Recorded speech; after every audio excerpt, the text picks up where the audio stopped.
This episode is brought to you by Green Skies Analytics, an audit analytics service provider that works with internal audit departments that have data analysts and are still frustrated with trying to make analytics actually work, aren't getting the expected ROI, who can't break through the communication barrier between the analyst and the audit team, and those that need experienced direction for an audit analytics strategy and process. Those that feel like they've wasted time and money on trainings, aren't getting the value they want, not prioritizing the highest risk areas for the organizations, or have projects that seemingly never get completed. Do you deal with any of that? If you do, go to the show notes of this episode and click the Green Skies Analytics link, or go to greenskiesanalytics.com to schedule a call and understand how Green Skies Analytics makes analytics actually work for internal audit. Hello, everybody. Welcome to another episode of the Audit Podcast. I'm your host, Trent Russell, and today on the show, we have Danielle Ritter.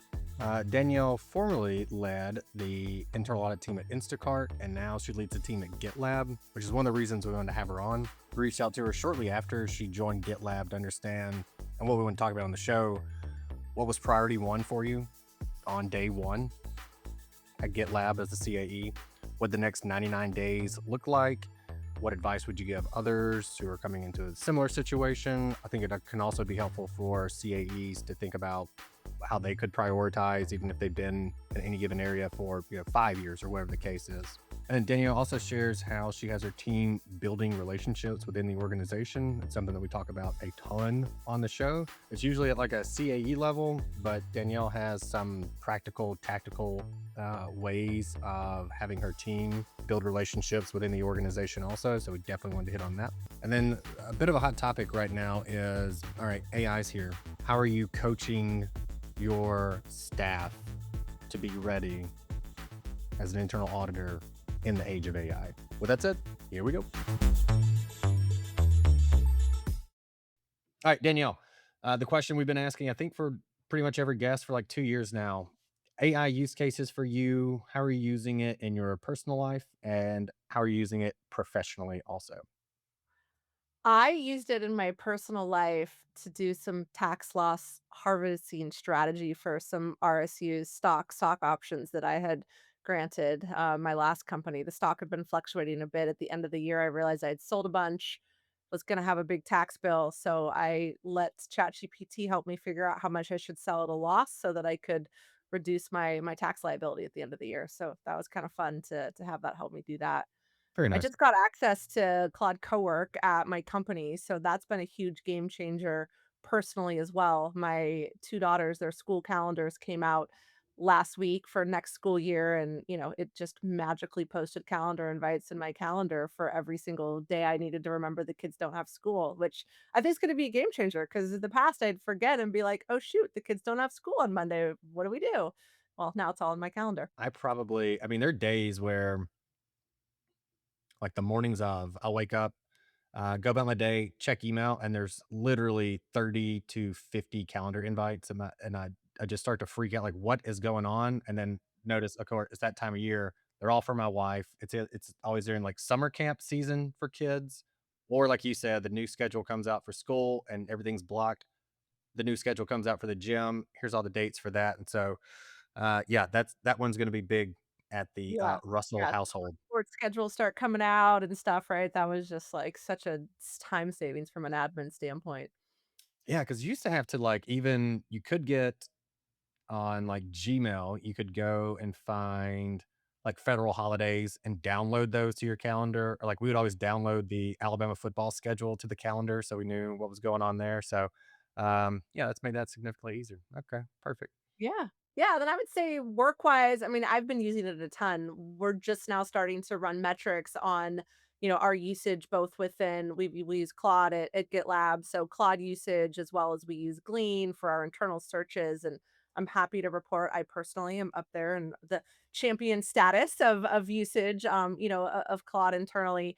Like I said, we just got Cowork turned on, so I really view that as gonna be a game changer as we're really trying to build some agents to help us test things, related to our SOX controls testing and or just recurring, audit insights that we want to gain. But, you know, creating PowerPoint decks, that has been just a game changer, realizing that it can do that, as well as I really view it as kind of my chief of staff, my right hand person. Like I ask it questions, hey, I'm thinking about this. What do you think? It's learned me and is really just a sounding board for, you know, thinking through how I want to talk through stuff as well as present things. And, I feel like everyone should be using it every single day. I heard you say the word insight, and then also there's some efficiency kind of things that I'm hearing in there also.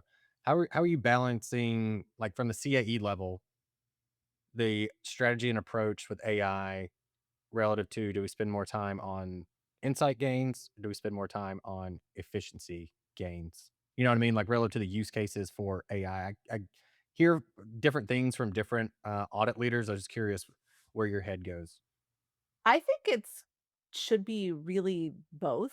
I haven't necessarily thought like, is it a 50-50 split? Is it a 25-75? As you ask me that question, I mean, to me, the insights have been there as far as the tooling that I've had access to and the last couple jobs I've had over the last couple years. And so I think that's the more natural place that myself and my team members have been using it. But I do think as the technology has evolved, gosh, even in the last, 6 weeks, 10 weeks, couple of months, like, it's moving so fast that getting to that efficiency play and actually being able to use it to automate things, to actually then get the insights, is gonna be continue to be a game changer. I keep using that word, but I really think it is, and it's in a really exciting time to be working in the technology industry with technology because it's changing so quickly that, it's really fun to play around with and be a part of. One of the main reasons I wanted to have you on was because I know you've been a CAE for multiple years, multiple companies. And so I wanted to get, for the audience's sake, kind of like what your first 100 days as a CAE were. Like, what was your number one priority? What did day 99 look like? So, maybe a way to say this is, any aspiring CAE, anyone who is maybe still within their first 100 days, like, what would you advice you would give them? Like, day one, make sure you get this done, or you have this meeting, or you talk to this person, or whatever the case is, and then kind of your priorities from there.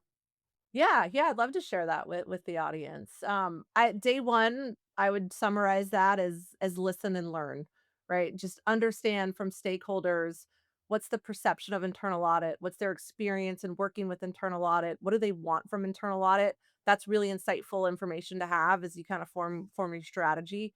Building relationships is another thing that was a key priority, from day 1 over the first couple weeks.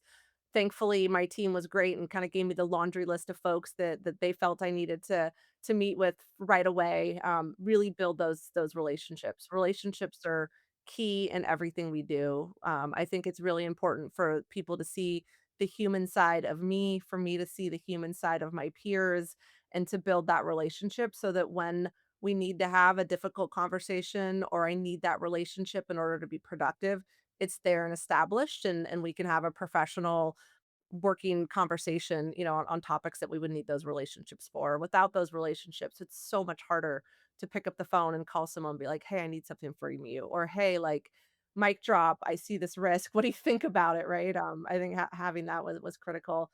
I would also say focusing on getting to know my team. In addition to the stakeholders, the team's really important to know, like, what are their perspectives, what are their ambitions? What do they want internal audit to be known for? And what do we want to change? And being able to have both those perspectives helps you down the road with the strategy, bridging the team's perspectives along with the stakeholders' perspectives. And also the audit committee, right? Establishing that understanding from the audit committee chair. What are they seeing? What do they want me to dig into? And bringing all that together, really, really helps me shape the strategy that I wanted to build. I would say, at 30 days of being at my company, at 60 days of being with the company, I pulled together what's Danielle's perception and what are my perspectives.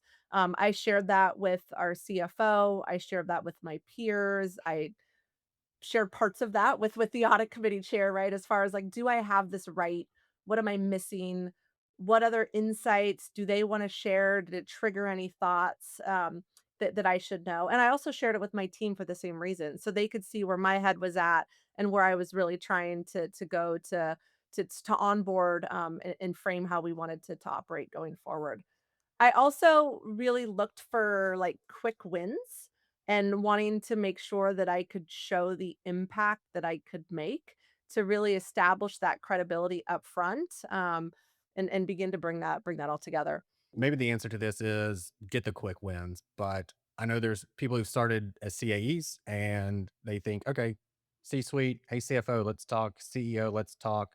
COO, like whoever, like let's talk, and they kind of maybe they don't get the response they were expecting, and they don't get the time that they were expecting to have. Do you have any advice? It's almost like if someone just cold emails you to sell something, like that's almost the vibe that I've gotten from CAEs who have talked to me about this issue. Is it like maybe what guidance would you give them to be able to get in front of those folks that they need to get in front of? Is maybe it is, hey, try to wrangle up some quick wins, and then you can go like, hey, look, great, how great and wonderful you are. Now, can you like respect our time and have the conversation that needs to be had for us to be most effective in audit? I think the quick wins absolutely do that. I would say another piece of advice I have is like, get a sense for that during your interview process, right? Like if you're looking to take a job as a CAE, I think really understanding what is the perception of audit, you'll definitely probably interview with the CEO or the chief legal officer, depending on kind of where audit rolls up to. A lot of times at a CAE level, the CEO also wants to interview you before, a hiring decision is made. And I think asking those questions to really get a sense of what does the company really think about internal audit, right? And if it's a newer company, like I've was at a pre-IPO company before I joined GitLab, and that was a little different because people had never really worked with internal audit before. It was all people first time in their roles, and we were all kind of figuring that out together. But I do think at least understanding or trying to get a perception of what the C-suite's like attitude and culture and like perception of internal audit is really helpful because if during that interview process you get a sense of like, well, they don't actually think it's important, like maybe it's not the right fit for the role that you want. So I would say that is absolutely something to think about. But even if you can't get the time with the C suite, go to their directs, right? Like I think those are the folks that you're going to be working with day in and day out. And I think going to the idea of quick wins, I think also establishing that credibility with their right hand folks, right? And helping those people understand and building a relationship with them, getting their perspective actually helps you form an opinion and a perspective that you can bring to the C-suite when you actually are able to get time with them. And so in some regards, there could be a good strategy to think about of meeting with some of their deputies first to have a perspective and opinion so that that conversation you would have with the C-suite is actually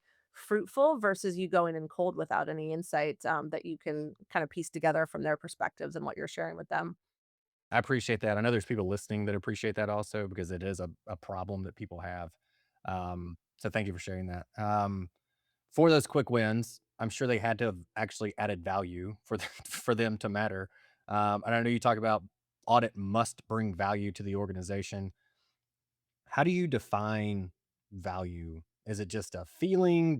I wouldn't imagine there's a quantitative way. I mean, I guess you could on we saved X amount of dollars or we found X amount of fraud or something, but like, how do you quantify value? Because we talk about value in internal audit all the time, add value, add value, add value. What is your definition? What does that mean to you? To me, at the end of the day, I want an auditee to say, "Yes, working with audit on this project was worth my time. Yes, the recommendations and the observations they raise are valid, and I actually agree with them, and they're at the right level that I'm going to actually take their recommendations and put them in place." I think also from a value standpoint, audit brings value to the governance function, right? Like, we really need to make sure that we're covering out the top risks of the organization to support the audit committee's role for the oversight of risks to the organization. And so focusing audit plans on the highest risk areas to the organization in itself creates value because you provide that coverage through the governance that it brings. But really like as I was working through my team going back to like, first, 99 days is also defining the mission, the vision, kind of the operating principles and the way that I wanted my team to show up and what we wanted to be known for. And my vision is like I want people knocking on the door of my, virtual office for insights. And I think if that happens, like you've reached that value providing place because people want your input and they want your perspective on things without it being something that's on the audit plan. I like the way that, if I summarize that, that Norman Marks has said it in the past. He said when he gets like a genuine thank you, like an audit leader, he's like, "Yep, we did good. That's a good one." And I don't know if he talked about tracking that as an actual KPI. I feel like maybe he did, but maybe just for himself. But anyway, I always like that and went, "Yeah, that's a really good." I feel the same way client work that we do, and they're like, "My God, thank you." You go, "Oh yeah, we did it right. We did a good job." So, Totally. I mean, um, it makes you feel good that you're actually doing stuff that's worth your time. It brings job satisfaction to your team. On the topic of KPIs, I was actually just going through our list of KPIs. We're a January year end, and so we're kind of in Q1 still. And one of the things we wanted to do in Q1 was to really relook at what are the KPIs that we want to monitor our audit function in the fiscal year. And we do send out an audit survey after we complete an audit, and I just looked at what that looked like, and we shifted the questions a little bit to answer the question like, was this worth your time? Right? Did we bring valuable insights? And so that's also how I would be able to like quantify that value a little bit, the results of got of it. that post engagement survey from our stakeholders. Okay. I like having those two specific questions in there. Mainly, was this a waste of your time or not? I think that's a really Yeah, good one. exactly. It's just a good question to ask, I think. All Yeah, right. yeah, and it's not right, if they say yes, right, then it's like, "Okay, well, why?" Right? Let's figure out what could we do differently Yep. because we certainly want the answer to be, "Yes, it was worth your time." And similar question, but like, how do you decide what goes to the board versus what doesn't? And I know people talk about give them what they need when it matters and all that kind of good stuff. How do you decide? Is that another gut feeling, or is that hey, we got to thank you on this, so that's what goes there, or what? How do you decide? Yeah, I mean, I would say I go with my gut more. The company I work for is still a pretty developing company. It's only been public for a couple years. I'm also still settling in my role, but because of the stage of the company that we're at, our board is pretty involved. And so I've taken the strategy that if something is important enough to be in my audit plan, it should at least get some level of written update to the audit committee. I'll put the executive summaries of my audits in my audit materials for them to have visibility to. Audits with, medium or higher risk observations. Am taking the strategy that I will summarize what the business impact of the observations are that we saw in the audit committee meeting. I won't go into every single, there were four high risk findings and go through each one of those, but at least like the TLDR of what's the business impact that the audit committee should know. Absolutely think that that's critical, that they should hear that, and that's my role to communicate that. If I think about even advisory work that we do, I will absolutely let them know the work that we're doing so that they have visibility and potentially they have input on areas that they'd like us to look at. We don't share the advisory observations per se with the audit committee, but if it's a big risk, like, I will share the business impact of the work we did and how we helped, move that and improve the operations there because I think it's important for them to understand the work that we're doing and where the investment in audit is spending their time and also going back to that value that I wanna make sure that they're seeing that we bring to the organization. And then I also, I meet with my audit committee chair about monthly. I'm new, he's new as the audit committee chair, and so we've agreed we'll meet, on a monthly basis, which gives me an opportunity to discuss with him in more detail, what we're seeing through our audit work as opposed to formal audit reporting.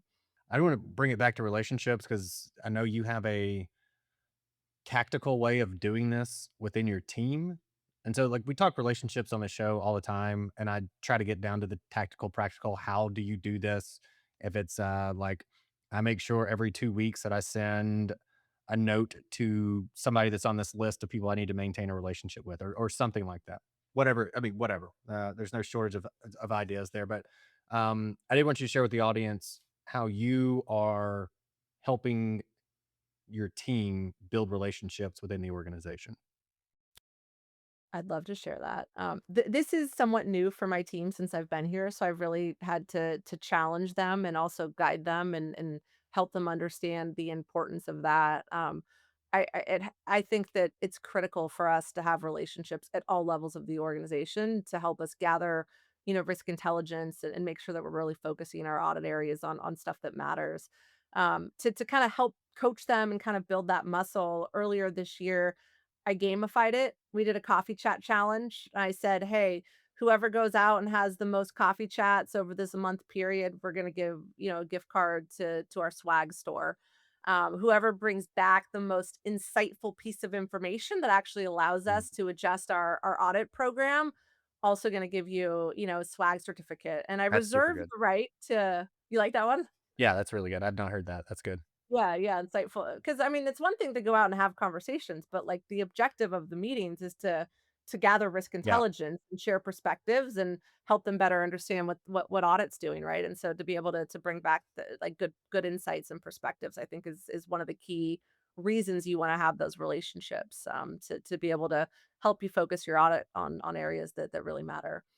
Um, and when we did the coffee chat, I also was like, I'm gonna reserve the right for giving awards for things that I want to, give rewards for. And so as it started, it took the team a little bit of, you know, I don't know what the right word is, confidence, ability, right? Like it took a while to get them started. So, the first person that logged their coffee chat, I was like, winner, winner, you get a prize thing to kind of encourage people to go do it. Have also implemented, I know a lot of other organizations do this, a stakeholder matrix. So, we looked at the org chart and said, who do we want to be touching? Assigned people to own those relationships from my level all the way down to every single member of my team. In some regards, it's duplicative, right? And maybe there's, my director or one of the managers on my team is tagged to this particular person, but that doesn't mean that me as the CAE shouldn't have a relationship with them as well. And so we've kind of laid out our stakeholder matrix. And it's loose, right? I would say it's not perfect, but it's a guide as far as, hey, like roughly it would be good to remind yourself, like, talk to this person on a monthly basis or talk to this person on a quarterly basis. And I'm not necessarily like holding my team to, did you meet with this person, but encouraging them instead that, hey, look at the list, right? Just use it as a refresher to be like, oh yeah, I haven't talked to someone in this org in a while. Let me remind myself and go have a conversation with them. And I also know that the matrix isn't perfect, right? There's people that we've probably left off of the matrix that we actually should be meeting with. There's people that have turned over, and so we use it more as a tool, and a reminder of folks that we should be meeting with as opposed to, this rigid must communicate X frequency. A pretty hot topic is basically job security in the age of AI. What is audit going to do in the age of AI? What's the landscape going to look like in 3 years? I was on a watching a webinar today, and they had a polling question of, "Do you think AI is going to take auditor jobs?" Um, yes or no, basically. And I was a little surprised. I thought there would be more yeses. It's about close to 80% no. Um, so I'm interested your thoughts on, like, how are you preparing your team in the age of AI, basically? I would probably be in that camp of the 80%. I don't think that AI is gonna replace internal audit. It may replace certain things we do, and it certainly may make us more efficient, and this is probably a generic thing that many other people have said, but I think that the people who don't know how to use AI will get replaced by the people who do know how to use AI. Like, it's if we're not capable of using AI, like, we will become obsolete, and that needs to be clear, that it's not optional to play around with it. But I think it's important to enable the teams to build that skill to give them room to explore, right? Like some of the best learning I've had is through failure and trying something and realizing like, oh, that doesn't work. Like I need to do it this way. And so I think really providing that room to explore and also the expectation that that room that's provided should be used for learning and development and exploration and trial and error, is really important. I've asked my team to share because some of this stuff is so new and the pace at which what AI tools can do is changing so quickly. I'm like, hey, like if you do something cool, will you share it? Like, I want to learn from you, right? But share it in Slack. I'm like, take a quick 30-second Zoom video and post the recording up to, our team so we can all learn and see what you're doing. That I think really having it be kind of a group share and a crowdsourcing sort of training and education is a great way to learn from everyone. On top of there's some really amazing stuff out on YouTube that you can watch, in a 20-minute segment that really helps you, kind of continue to learn. But I think it's setting the expectation, giving room to explore and learn, and then really brainstorming on like what is inefficient and could this even be possible to be able to enable with AI and trying that out, and then just exploring the art of the possibility, right? Like getting out there and attending, webinars or talking to peers and maybe going back to that crowd sharing of training, I think is so important to help all of us audit professionals kind of figure out how we can use technology to make us more efficient. I think the more efficient we can get, the broader risk landscape we can touch, and therefore we become more effective in our roles by being more efficient. Not that it's going to replace us. What about like traditional trainings? I know for myself, what I like to do is basically like I'll take the quote week off and I'll design a training for me. So it might just be like, it might not be CPE related. It might be an hour and a half long YouTube video, but it's like hands-on stuff and show me how to do something. I can learn from it. And so I'd set that up and like it's one of my favorite weeks. Now I have to do it twice a year because things are changing so fast, but it's one of my favorite it's some of my favorite weeks of the year just to I don't really it's almost like setting out of office and do it. What is your trainings as a team look like? How do you facilitate that? I encourage folks to attend conferences where we've Okay. got some budget carved out for that. You know, right now I'm also, in addition to kind of looking at how we can continue to use AI, like everyone is looking at like how we better use data for insights, which I guess you could kind of think about, analytics, automation, AI all together. But so we're pulling together like a training curriculum for my team to get them to the same consistent level of capabilities across, analytics and things like that, and we're kind of pulling that together based on access to some of the, learning tools that our company provides us access to, YouTube videos, other things, trying to define, a 30-40 hour curriculum that I'd like them to get completed in the next, 3-6 months. Mhm. Um, I'll steal an idea that our chief accounting officer team actually just brought to all of our finance group the other day, is like just 30-minute challenge a day. Like go try for 30 minutes just exploring and trial and error with AI, which I think I might try to adopt myself, because I think just those tiny snippets of time to be able to explore things, like it's pretty amazing what you could build with AI in, under 30 minutes. I'll add to that because I used to do 20 minutes. I forget what time in the morning, but 8 o'clock or like first thing I did. And I tried to do 30, but then just brains, everybody's, works different. And there was something about a 30-minute block that I would just be like, I don't want to do it. Because it's usually something hard that I was working on, Yeah. because you learning something new. So for whatever reason, even though I blocked off 30 minutes, I would put in there like 20-minute training. And then I would go, all right, you can do 20, I can do 20 minutes. Like you can do practically anything for 20 minutes a day. And so I don't know, psychologically saying 20 minutes, seeing 20 minutes, knowing I had a 30-minute block helped me. So if 30 minutes doesn't work, try the 20-minute plan and let me know if your folks or brains are wired like mine, I guess. Yeah, well, and I did an executive coach program at my last company. Our CEO put all of the VP levels through a program with her executive coach that she'd had for years, and she taught us like 12 minutes. Set a timer for 12 minutes. Like, and not just from a training standpoint, but it was like to get a task done. Like, it's amazing if you just set a like timer for 12 minutes, what you can actually get done if you commit that that's the only thing you're going to do for 12 minutes. So 12 minutes, 20 minutes, I think we're onto something there. Okay. It sounds like what's the movie? I think it's there's something about Mary where he picks up the hitchhiker and he's like, "You've heard of 7-minute abs? Yeah, yeah, yeah, We're gonna do yeah. the 6-minute abs." Like I feel like that's what the conversation you and I are Yeah, how having does right that now. even work? But it does, right? Just If you want something, that just extra minute, you somewhere. got to pay $7.99 to get that extra minute. Okay, Yeah. this is going off the rails. All right, well, Danielle, I appreciate it. I think there's a lot of good like tactical stuff that you talked about, especially the relationship building. I love that. I know we hit on some of that when you and I met earlier before we hit the record button. But there's even a few new things in there. So that was amazing. I'm sure aspiring CAEs, even currently talking about your first 99 days, basically your first 100 days, fantastic stuff there. With that said, I'm going to stop talking so you can tell us more great and wonderful stuff, but I'm going to hand the microphone over to you and let you close us out.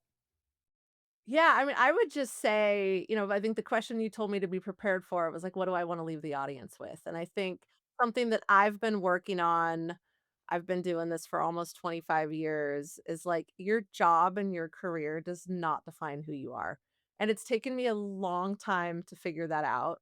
And so for those people that are, listening that are probably younger than I am, like just know that. And like there's so much more to life and importance of just doing things that you value and you love beyond your career. And if you do that stuff, like you're still going to be a rock star in your career and you're going to give yourself the time and the bandwidth to fill your bucket in so many different ways. And so your job and your career does not define who you are.